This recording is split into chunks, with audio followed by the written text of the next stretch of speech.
Hello everyone. In today's video we're going to be taking a look at 5 different synagogues from medieval Iberia, including Santa María la Blanca, the Synagogue of Segovia, the Synagogue of Samuel ha-Levi, the Synagogue in Córdoba, and the Synagogue in Tomar. I chose these 5 based on an article that I read by Geraldine Dodds, so much of the information that we're going to be covering is from her. I will start with a direct quote from Dodds about Santa María la Blanca. Quote, "The earliest of Toledo's surviving synagogues presents an unusual plan and disposition. A simple trapezoidal building, constructed of brick, alternating with stone courses. It opens today on a short end to reveal an interior of 5 aisles, of which the central aisle is slightly wider. The aisles are supported by 24 piers in octagonal section, and 8 engaged piers where the arches meet the wall. The arches are elegant enclosed horseshoe arches that rest on high abacuses, cutting a cool sharp profile against the shadow of the aisle behind. The stucco relief decoration that adorns the arch, spandrels, and upper walls of the arcades of Santa María la Blanca draws on architectural, vegetal, and geometric motifs. It has a restrained linear quality and is balanced by expanses of plain wall, which have been thought by some to be intended for inscriptions." Now, we look at the old main synagogue of Segovia, which once stood as the prominent Jewish religious structure in the city.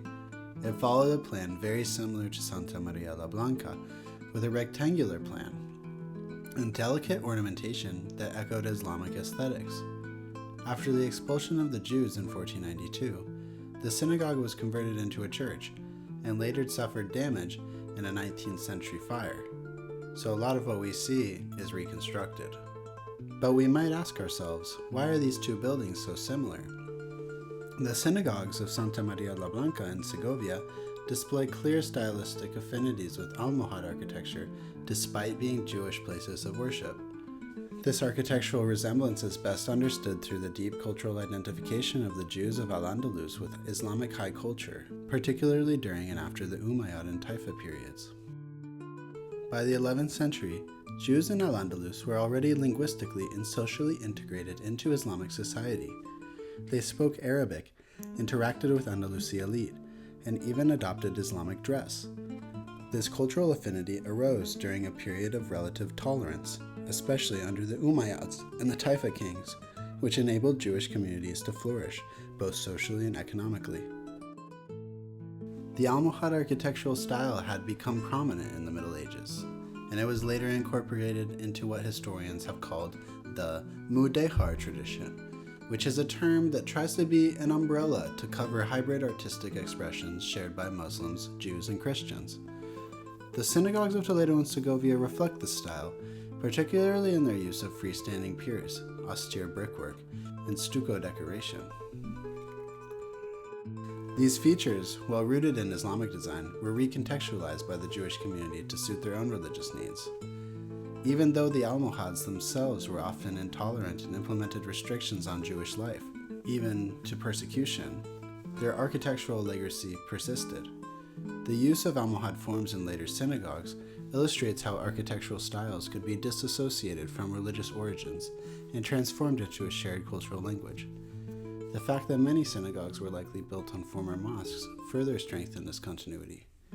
This explains why Santa María la Blanca and Segovia can be examples that show us how Jewish patrons appropriated the dominant artistic idiom of Islamic architecture, not out of imitation, but as a reflection of this integration into Andalusi society. So in this way we can see how Jewish patrons appropriated the dominant artistic idiom of Islamic architecture in these 2 buildings. Next, moving on to the Synagogue of Samuel ha-Levi in Toledo, we see how it mirrors Nasrid ornamentation. Its features such as Arabic calligraphy integrated with Hebrew, stucco decoration, and geometric interlace, they are constantly derived from Nasrid courtly idioms and simultaneously overlaid with Castilian emblems such as heraldic shields. This hybridization speaks to the Islamic style as both a court style and a shared cultural language. Ha-Levi was treasurer to King Peter I of Castile, and constructed the synagogue as a sort of micro court or private chapel, mirroring the private chapels of Christian kings. It was private, so it was only for him and special members of his court and family.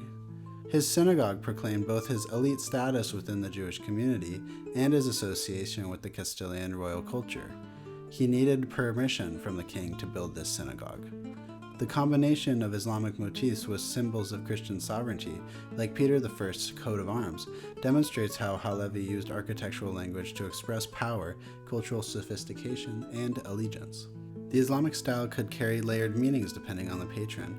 For Peter I, using Nasrid motifs in the Alcázar of Sevilla projected dominion over Islamic cultural memory. For ha-Levi, it reaffirmed the Jewish community's historical identification with Andalusi traditions. In both cases, Islamic architecture symbolized high culture and political legitimacy.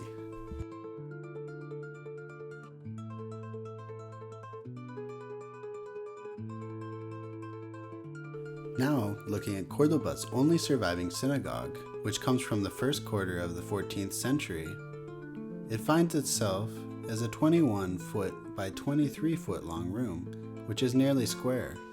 It has a scalloped arch opening into a gallery, and the arch niche in the western wall is distinguished by a polylobed arch. The walls are covered by a beautiful stucco decoration based on expanding stars. Its dedicatory inscription says, "Isaac Menhab, son of the Honorable Ephraim, has completed this lesser sanctuary, known as Mikdash Me'at, and he built it in the year 75, which would be 1314 to 1315, as a temporary abode. Hasten, O God, to rebuild Jerusalem." According to Dodds, this evoked the recent history of the Jews of Córdoba. She interprets the creation of this synagogue in times of competition with Christian edifices. Its call to hasten to the rebuilding of Jerusalem might relate to the complaint of Pope Innocent IV, resenting the creation of a synagogue that was too tall and commanded that it was lowered. This was because Christians largely adapted the Muslim form of submission, where the dominant group required the subordinate groups to lower their buildings, because the tallest buildings had the symbolic purpose of domination.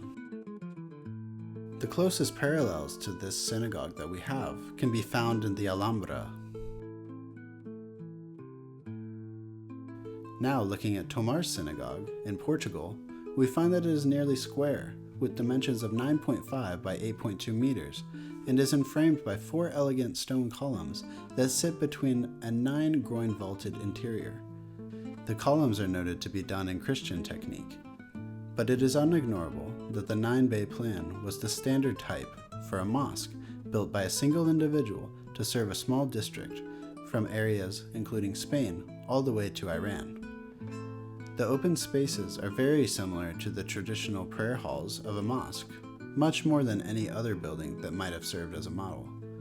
Dodds thinks that this might show us that the Jews in Tomar might have been hoping to retain a connection to the Islamic building type, but the craftsmen to do so were not available.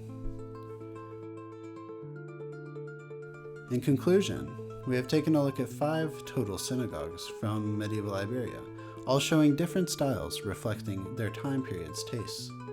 So let me know, which one is your favorite, and have you been to any of these? Tell me in the comments, and please subscribe if you enjoy learning from these videos. Thank you, and see you in the next one.